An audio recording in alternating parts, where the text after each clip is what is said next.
하나님 말씀 우리 갈라디아서를 봅니다. 갈라디아서 1장의 말씀입니다. 신약 성경 갈라디아서 1장 6절에서 10절까지입니다. 제가 먼저 6절 읽겠습니다. 1장 6절입니다. 그리스도의 은혜로 너희를 부르신 이를 이같이 속히 떠나 다른 복음을 따르는 것을 내가 이상하게 여기노라. 다른 복음은 없나니 다만 어떤 사람들이 너희를 교란하여 그리스도의 복음을 변하게 하려 함이라. 그러나 우리나 혹은 하늘로부터 온 천사라도 우리가 너희에게 전한 복음 외에 다른 복음을 전하면 저주를 받을지어다. 우리가 전에 말하였거니와 내가 지금 다시 말하노니 만일 누구든지 너희가 받은 것 외에 다른 복음을 전하면 저주를 받을지어다. 같이 읽읍시다. 이제 내가 사람들에게 좋게 하랴 하나님께 좋게 하랴 사람들에게 기쁨을 구하랴 내가 지금까지 사람들의 기쁨을 구하였다면 그리스도의 종이 아니니라. 아멘. 옆에 분들에게 한번 건강 조심하십시오 그렇게 인사합시다. 건강 조심하세요. 예전에는 코로나가 그냥 멀리 있는 그냥 조금 벌벌 떨리는 것이었는데 지금은 그냥 옆에 그냥 같이 살고 있는 것 같아요. 우리 성도님들 워낙 많이 코로나가 걸려가지고 새롭지도 않아요 이제는. 그래서 많이 기도해 주시고 또 그렇게 걸리더라도 빨리 좀 치유될 수 있도록 여러분들이 기도해 주시고, 특별히 아이들이 많이 걸렸는 것 같아요. 우리 아이들이 좀 빨리 치유될 수 있도록 여러분들이 많이 기도해 주시기를 바랍니다. 오늘 설교 제목입니다. 다른 복음은 없습니다. 그래서 정했습니다. 한번 따라합시다. 다른 복음은 없습니다. 이 갈라디아서 전체의 내용이 진리를 떠나가는 그 갈라디아 지방에 있는 교회들을 향하여 십자가의 복음의 진수를 피를 토하는 심정으로 외치는 그 바울의 메시지를 담아놓고 있습니다. 그래서 다른 성경도 그렇지만 이 갈라디아서가 아주 체계적인 십자가의 복음을 가장 잘 설명하고 있는 책이라고 말할 수가 있습니다. 갈라디아서 전체에 총 주제가 되는 성경 구절이 있습니다. 이 성경 구절은 제가 이제 갈라디아서 수요일마다 할 건데 외워두시는 게 참 좋습니다. 5장 1절의 말씀이거든요. 5장 1절이 갈라디아 전체를 설명하는 분기점이 되는 성경 구절입니다. 한번 같이 한번 볼까요? 5장 1절. 자, 한번 읽어볼까요? 같이. 5장 1절이거든요. 같이 읽읍시다. 시작. 그리스도께서 우리를 자유롭게 하려고 자유를 주셨으니 그러므로 굳건하게 서서 다시는 종의 멍에를 매지 말라. 그렇습니다. 이 한 구절이 갈라디아 전체의 내용을 담고 있습니다. 그리스도께서 십자가의 복음이잖아요. 그 십자가 위에서 그리스도께서 우리에게 자유를 주셨습니다. 그러니까 우리의 참 자유는 그리스도 십자가 외에는 없습니다. 다른 복음은 없다는 겁니다. 그리스도께서 우리에게 참 자유를 주셨으니 그러므로 굳건하게 서서 다시는 종의 멍에를 매지 마라. 이게 바울의 간곡한 당부입니다. 전체의 키워드 되는 단어가 있다면 자유입니다. 자유. 우리에게 자유를 주신 것은 그리스도의 십자가의 복음이다. 그렇게 말합니다. 지금 갈라디아 지방에 있는 교회들의 상황은 바울이 1차 전도 여행을 통해서 그들에게 십자가의 복음을 가르쳤더랬습니다. 바울이 전도 여행을 갈 때의 주 타켓은 회당을 중심으로 한 유대인들에 대한 복음 전도였습니다. 그리고 넓혀서 이방인들에게 나갔지만 1차적인 바울의 복음 전도 목적은 유대인들입니다. 그러므로 갈라디아 교회 역시 주축은 거의 유대인들이 거의 주축으로 복음을 들었습니다. 그들은 유대교, 율법주의 종교 안에 있다가 참 자유케 하는 십자가의 복음을 듣고 우리 기독교로, 예수님에게로 그들이 돌아왔던 사람들이었습니다. 그런데 바울이 1차 전도여행을 마치고 선교 본부라고 할 수 있는 안디옥 교회에 도착해서 있는데 갈라디아 지방에 있는 소식이 들려지는데 그 지방 사람들이 지금 다시 유대교로 돌아가고 있다는 소식이었습니다. 그러니까 바울이 얼마나 답답합니까? 복음을 받아들였다가 다시 율법주의 유대교로 돌아가고 있다는 소식을 듣고 바울이 갈라디아서를 통해서 그 피 묻은 십자가의 복음, 그것만이 우리에게 참 자유, 생명을 주는 복음이다 라고 피를 토하는 심정으로 이렇게 적고 있습니다. 그래서 갈라디아서는 5장 1절을 중심으로 1장에서 4장까지가 한 단락이고요, 또 5장과 6장이 한 단락입니다. 그래서 갈라디아서를 두 부분으로 쫙 나누면 5장 1절을 중심으로 해가 그 앞부분 1장에서 4장까지가 첫 번째 부분이고, 그리고 이 5장 6장이 두 번째 부분인데요, 첫 번째 부분이 1장에서 4장까지가 우리를 진정으로 자유케 하는 것은 십자가의 복음뿐이다. 그래서 십자가의 복음을 그들에게 가르치고 있습니다. 유명한 구절이 갈라디아서 2장 20절이죠. 내가 그리스도와 함께 십자가에 못 박혔나니 그런즉 이제 내가 사는 것은 나를 위하여 자기 몸을 버리신 하나님의 아들을 믿는 믿음 안에 사는 것이다. 내가 이 땅에 지금 살아가고 있는 것은 그 믿음 때문에 산다. 하나님의 그 믿음, 그 나를 구원하신 하나님의 은혜의 믿음이 나를 살게 한다 라고 바울이 고백하면서 그 십자가의 복음을 1장에서 4장까지 그렇게 전가합니다. 그래서 1장에서 4장까지의 주제를 정하면 우리를 자유케 하는 복음, 이게 총 제목이라고 할 수 있습니다. 우리를 자유케 하는 복음. 그리고 5장에서 6장은 그 다음 단락으로 복음으로 자유함을 받은, 구원함을 받은 저와 여러분들이 이 땅에서 어떻게 살아야 되는가.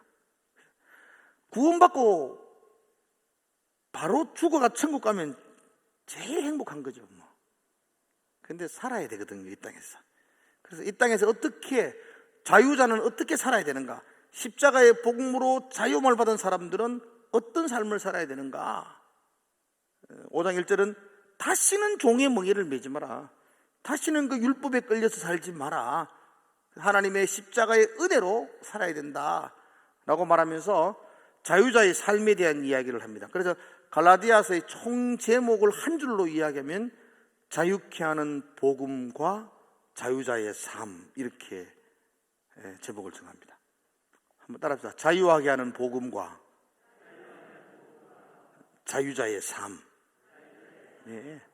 우리를 자유하게 하는, 우리를 구원하게 하는 그 복음, 그리고 그 복음으로 자유자가 된 사람은 어떻게 살아야 되는가에 대해서 갈라디아 전체가 이 바울이 아주 체계적인 논리로 우리에게 설명해 주고 있습니다.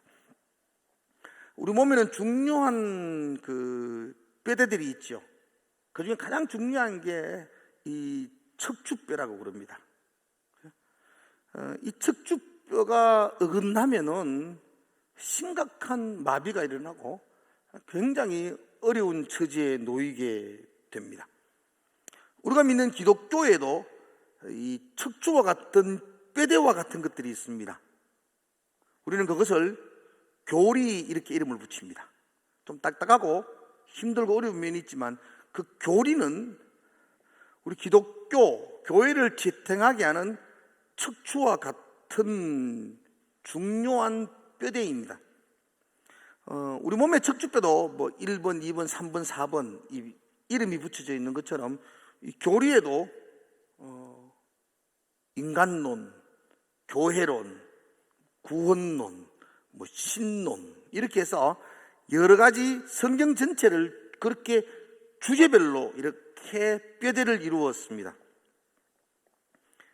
이 뼈대에 이상이 생기면 심각한 문제가 생기고 삶의 질이 떨어지게 됩니다. 교회도 마찬가지입니다. 이 교리에 대한 문제가 생기면 교회는 굉장히 흔들리게 됩니다. 지금 갈라디아 교회가 이 뼈대가 흔들리고 있는 겁니다. 중요한 중심을 잡아야 될 기본적인 진리가 그들에게서 흔들리고 그들에게서 진리를 떠난 사람들이 속출하고 있다는 것입니다. 특별히 구원론에 대해서 그들의 뼈대가 심각한 훼손을 입게 됩니다. 6절의 말씀, 오늘 읽었던 1장 6절의 말씀이거든요. 6절에 이렇게 됩니다.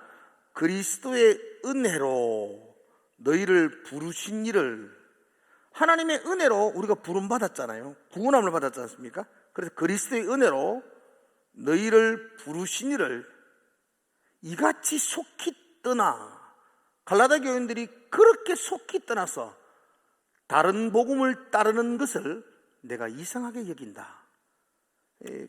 갈라디아 교회의 진단입니다.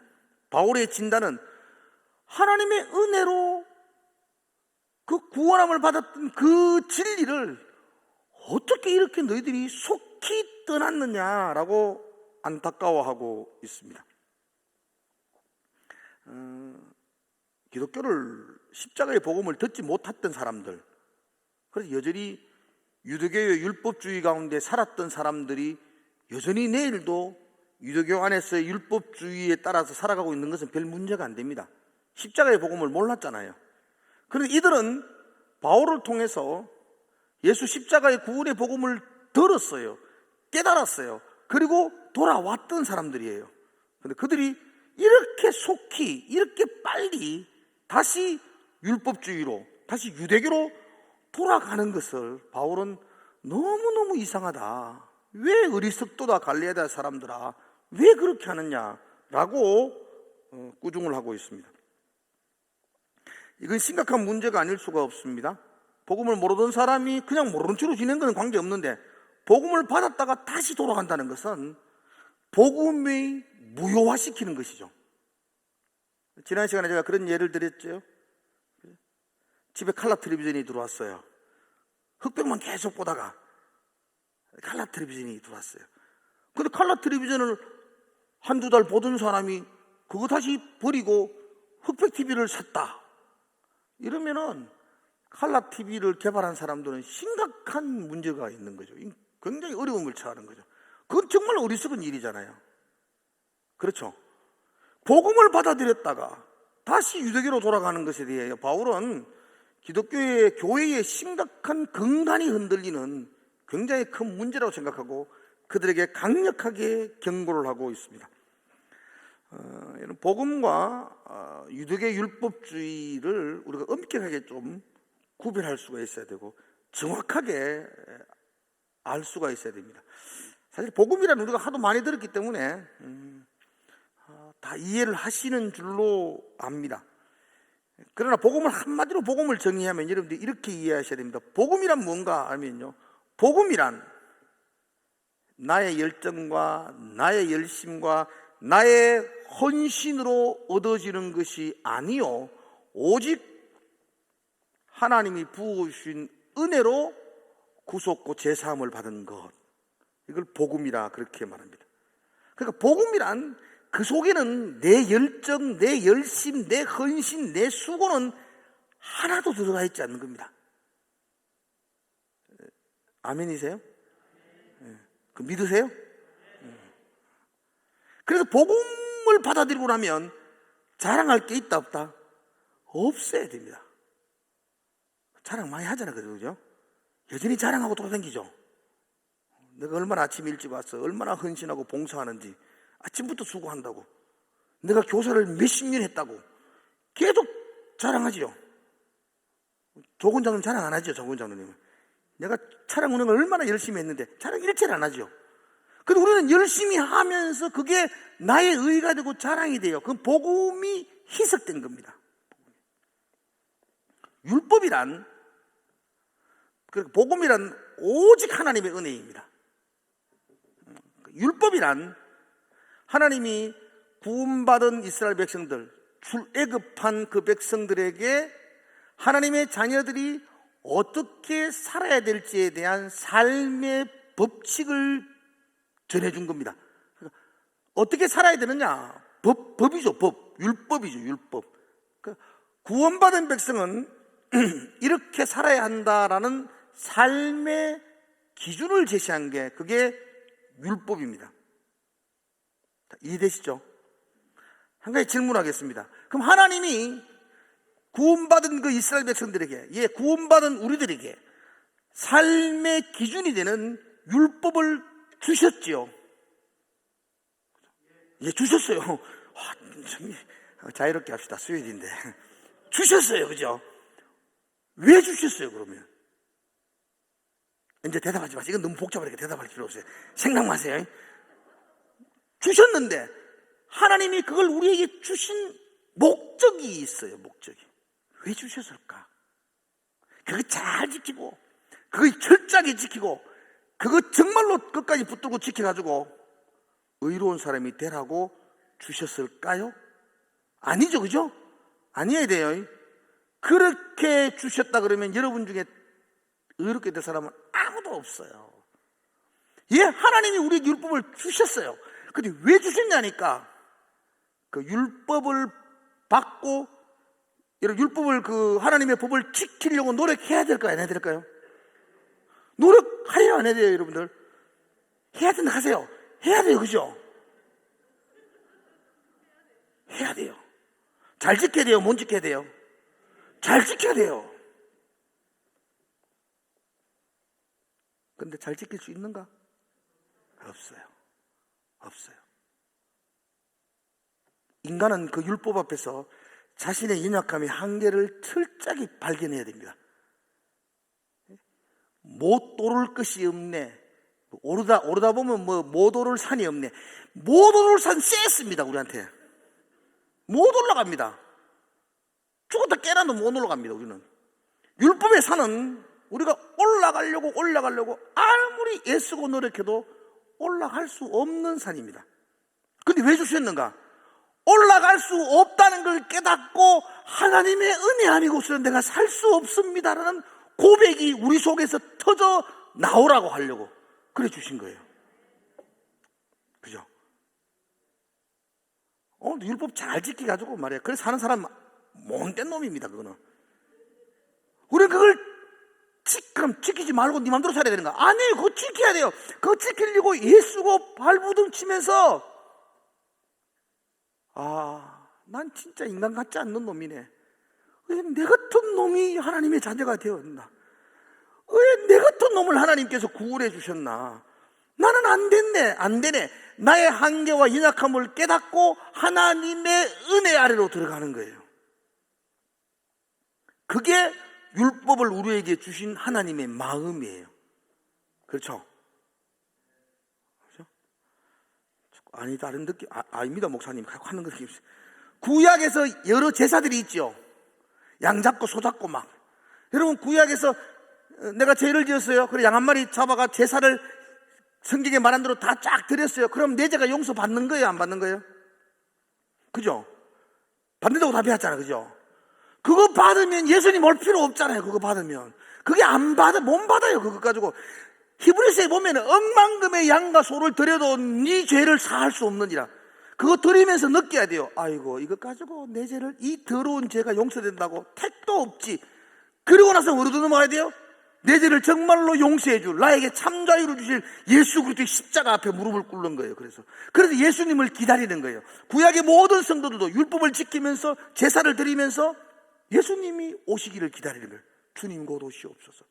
우리는 이거 백날 해도 소나 양을 억마리 수십 마리 잡아 죽여도 우리의 죄는 깨끗하게 되지 않습니다. 예수님 오셔야 됩니다. 그래서 메시아를 기다리게 하는 게 구약이잖아요. 그죠? 그래서 구약의 모든 이야기들은 오실 예수님을 기다리는 책이죠. 기다리는. 우리의 구원이 오실 예수님 외에는 없기 때문이죠. 그래서 율법의 기능은 인간의 연약함과 한계를 절실하게 깨닫고 하나님의 은혜를 다시 한 번 더 사모하고 그분 앞에 무릎 꿇게 하는 것, 그 기능이에요. 그 기능. 그러므로 이런 율법도 한꺼풀을 빗기면 그 안에 은혜가 도도한 강물처럼 흐르고 있는 겁니다. 그래서 율법을 철저하게, 그러니까 그리스도인으로서 그 하나님의 말씀을 철저하게 실천하고 지키는 사람일수록 은혜 아니고는 살아갈 수가 없네. 그 고백을 하고 십자가 앞에 나오는 거죠. 그게 우리의 복음입니다. 복음. 근데 유대교는 거기에서 잘못된 겁니다. 유대교는. 율법주의라는 거는 그걸 잘 지켜가지고 쥐가 의로워 졌뿐해 막. 한계를 깨닫고 십자가 앞에 무릎 꿇으라고 율법을 줬더니만은 그거 철저하게 지킴으로 자기 스스로 자기 의를 삼고 그걸 자기 자랑으로 삼고 구원에 이르기 위해서 이렇게 철저하게 지켜야 한다라고 그들 마음들이 자리를 잡아버리는 겁니다. 그래서 구원이 율법을 지킴으로 이루어진다, 의가 율법을 지킴으로 완성되어진다라고 생각하고 따르는 게, 그게 유대교가 되어버리는 것입니다. 원래 유대교라는 게 유대교라고 이름을 붙이지 않았어요. 이게 이제 변질된 유대교라고 보는, 지금 유대교는 변질된 유대교인데요. 유대교가 왜 이렇게 되었냐면은 바벨론 포로에서부터 이런 일들이 일어납니다. 이스라엘 백성들은 하나님 믿는 민족으로 자라났죠.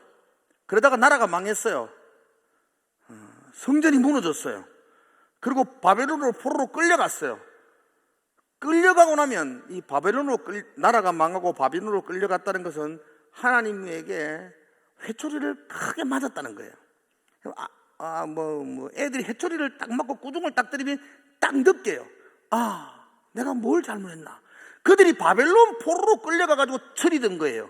우리가 뭐 잘못했나? 하나님이 힘이 없어서 우리 망한 게 아닌데, 우리가 망한 건 우리가 뭐 잘못했구나. 역사를 보니까 우리가 하나님의 말씀을, 율법을 떠났다, 하나님에게서 율법을 지키지 않고 방탕한 생활을 했기 때문에 우리는 망했다. 그래서 여러분들, 유대인들이 신앙이 가장 좋을 때가 바벨론 포로 생활 때였습니다. 바벨론 포로 생활할 때 그때 부흥운동이 일어났어요. 에스겔을 통해서, 그리고 그 안에 있는 다니엘을 통해서, 그때마다 하나님의 사람들을 통해서 그곳에서, 그래, 우리가 다시 살 수 있는 방법은, 다시 회복되는 방법은 율법을 철저하게 지키자. 이래서 그들이 율법을 가르치고 율법을 지키는 것을 그들 가운데 삶의 가장 중요한 부분으로 그들이 자리 잡기 시작합니다. 그게 바벨론 포로 생활에서부터 시작되어져요. 유대인들이 율법을 가르치는 그 장소가 어딘지 아세요? 회당이죠, 회당. 맞아요. 지금도 회당 나옵니다. 회당이 어디에서 생겼냐면 그 바벨론 포로 땅 거기 생겼습니다. 그전에는 회당 없었어요.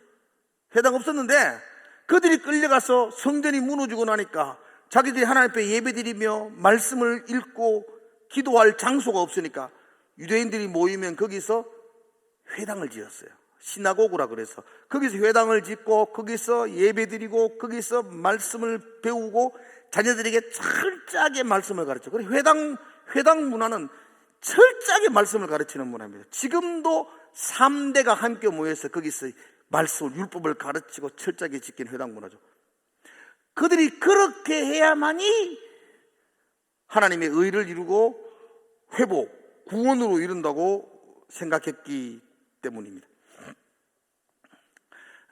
그래서 철저하게 율법을 지키면서, 그리고 하나님의 은혜 아니고는 살 수 없습니다라는 고백으로 나아가야 되는데, 이 율법을 통해서 자신이 의로워져야 된다고 생각하고 의로워진다고 믿었고, 그래서 율법 운동이 그들 가운데 일어나기 시작했습니다.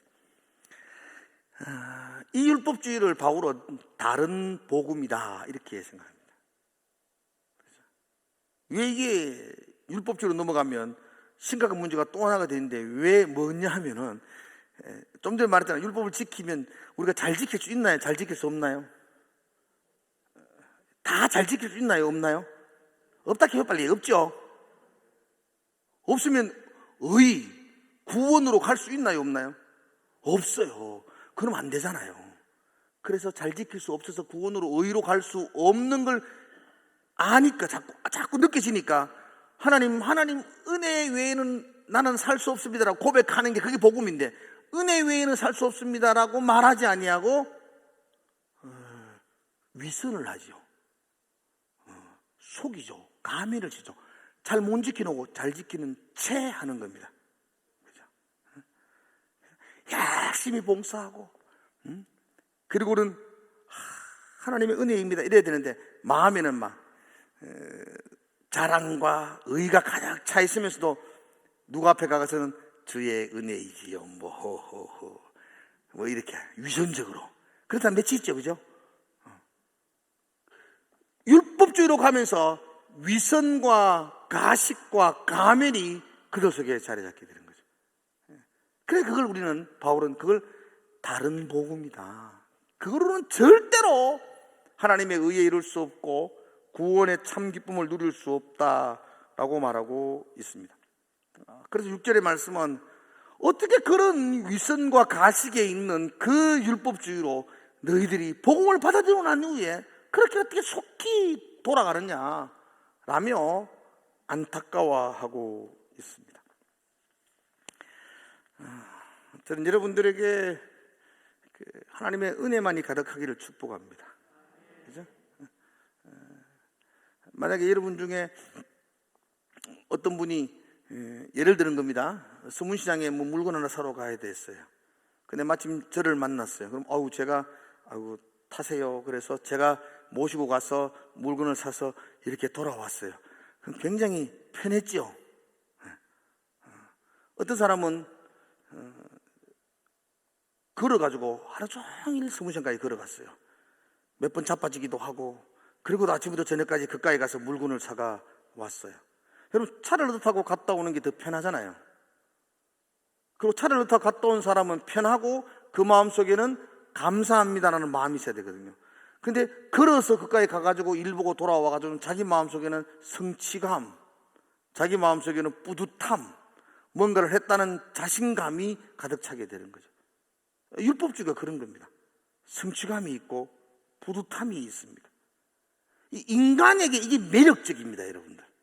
왜 그 쉬운 은혜의 길을 포기하고 왜 그 어려운 비바람 맞으면서 넘어지고 자빠지면서 걸어가서 서문시장까지 갔다 오는 그 율법의 길을 왜 택하느냐 라고 말할 때에 우리 사람들의 마음속에는 그런 성취감이 있기 때문에, 그런 아주 뿌듯함을 가지고 있기 때문입니다. 특별히 이 복음이 매력을 느끼지 못하는 이유가 그 복음이 거저 주는 거기 때문입니다. 이 공짜기 때문입니다. 공짜.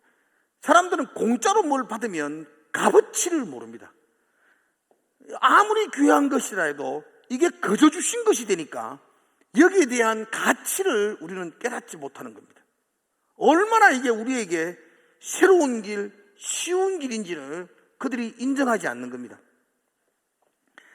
하나님이 우리에게 이 구원을 거저 공짜로 은혜로 주신 이유는 우리가 이 구원을 얻을 만한, 구원에 대한 값어치를 지불할 만한 능력이 우리에게 없기 때문이었습니다. 우리는 무엇을 들여서 우리가 구원을 얻을 살 수가 있겠습니까? 그런 능력이 우리에게 없기 때문에 하나님은 구원을 우리에게 거저 공짜로 주셨는데, 우리의 값싼 열심, 우리의 그런 헌신으로는 구원을 얻을 만한, 지불할 만한 대가가 되지 않아서 우리에게 구원을 거저 주셨는데, 그 구원을 받은 성도들이, 갈라디아 성도들이 그 구원의 값어치를 깨닫지 못하고 자기 속에 있는 그 종교심, 자기 속에 있는 그 성취감을 따라서 다시 율법주의로 돌아가 버렸다는 것입니다. 그래서 바울은 강력한 의조로 그들을 향하여 아주 예를 찾아볼 수 없을 정도로 강하게 그들에게 꾸중을 하고 있습니다. 특별히 한번 여러분들이 8절과 9절을 한번 볼까요? 8절과 9절. 8절만 한번 읽어봅시다. 8절 같이. 시작. 그러나 우리나 혹은 하늘로부터 온 천사라도 우리가 너에게 전한 복음 외에 다른 복음을 전하면 저주를 받을지어다. 여기 9절도 마찬가지거든요. 9절도 똑같은 말을 해요. 받은 것 외에 다른 복음을 전하면 저주를 받을지어다. 너희들이 저주를 받는다. 이 복음을 외면하고 다시 율법주의로 돌아가는 것은 너희들이 하나님께 저주를 받을 것이다 라고 말합니다. 이 저주란 말은 하나님이 주신 것, 어쩌면 또 하나님의 고유한 것들을 건드리는 것과 같습니다. 군부대 앞에 이렇게 가면요,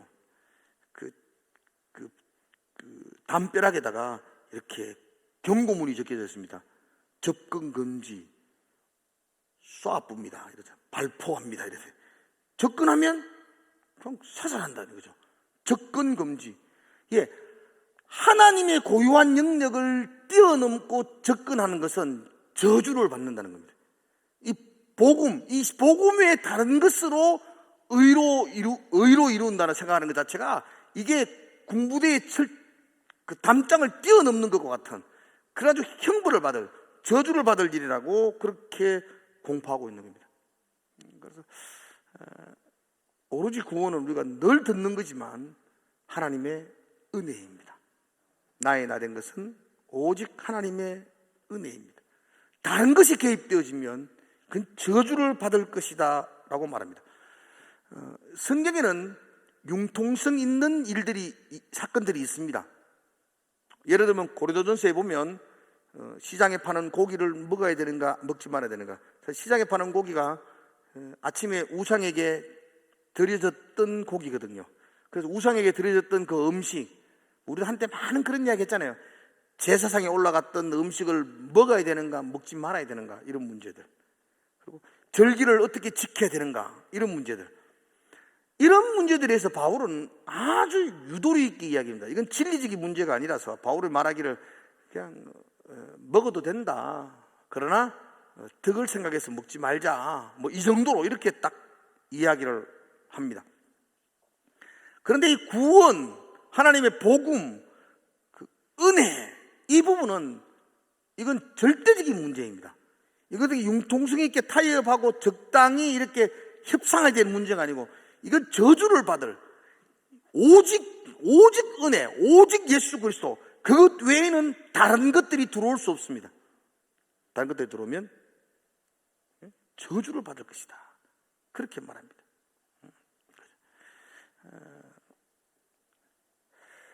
인간과 동물의 아주 근본적인 차이점이 있는데 그게 종교성이라고 합니다. 그러니까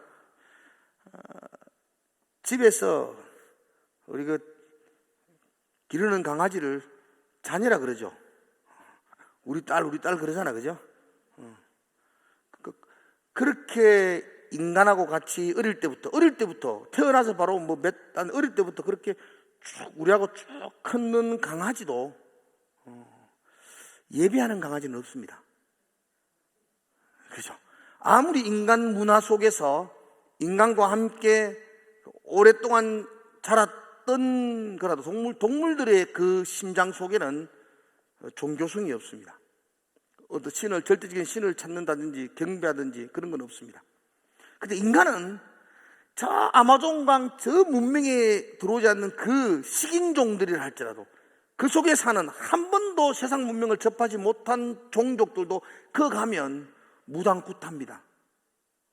그 가도 알지 못한 신을 향하여 그들은 예배하고 숭배하고 있습니다.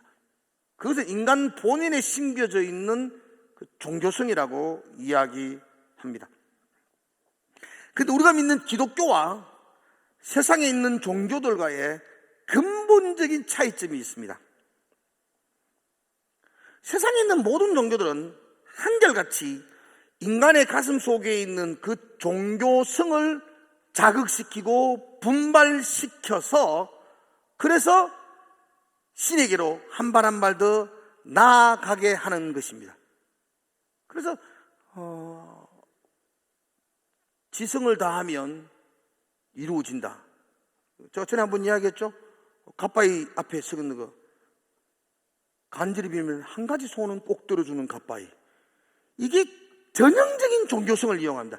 내가 열심을 다하고 내가 헌신을 다하고 빌고 빌면 그 신이 감동을 받아서 우리 마음에 있는 소원을 이루어 준다는 것입니다.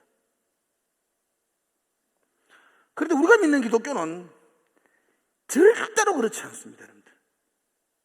지성이면 감천이요, 그런 거 없습니다. 여러분들이 열심을 내고 여러분들이 수고하고 헌신하고 봉사하고 섬긴다고 해서 하나님이 감동해가지고 여러분들의 삶을 형통케 하고 그렇게 하지 않습니다. 그건 기독교의 변질된 기독교입니다. 우리에게서 여러분 그 타락한 죄악된 본성이 가지고 있는 우리에게서 하나님을 기쁘시게 할 건 아무것도 없습니다. 우리는 그런 존재가 아닙니다. 죄악된 본성에서 우러나오는 그 어떤 것들도 하나님이 즐겨 받으실 만한 것은 없습니다.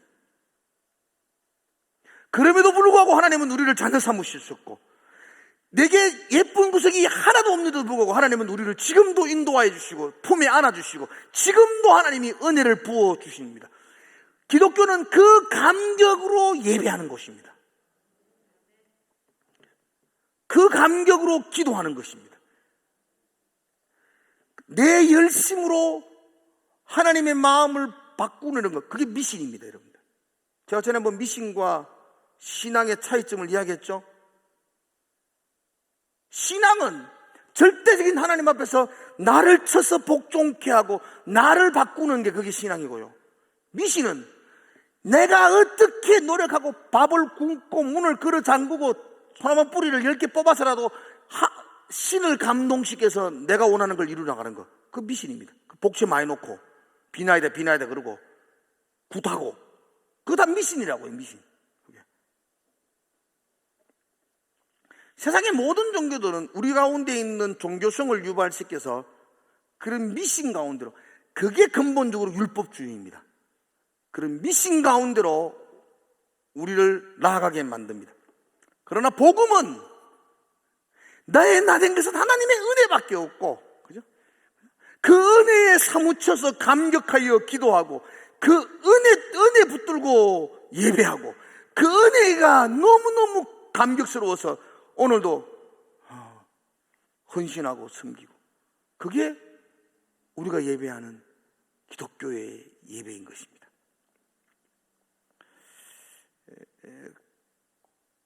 그래서 우리 기독교하고는 어떤 성취감, 만족감 이런 거하고는 거리가 멉니다.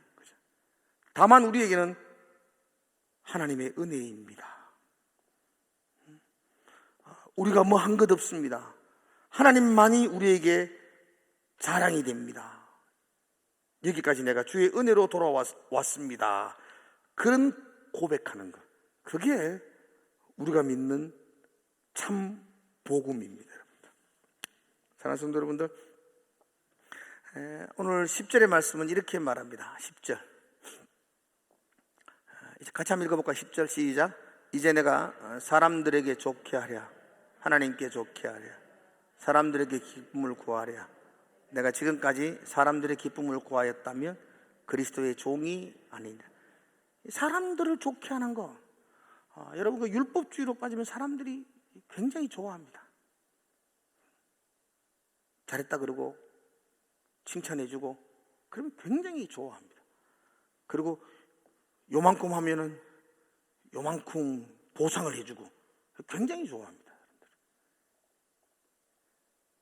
그러나 그건 그리스도의 종이 아니라는 겁니다.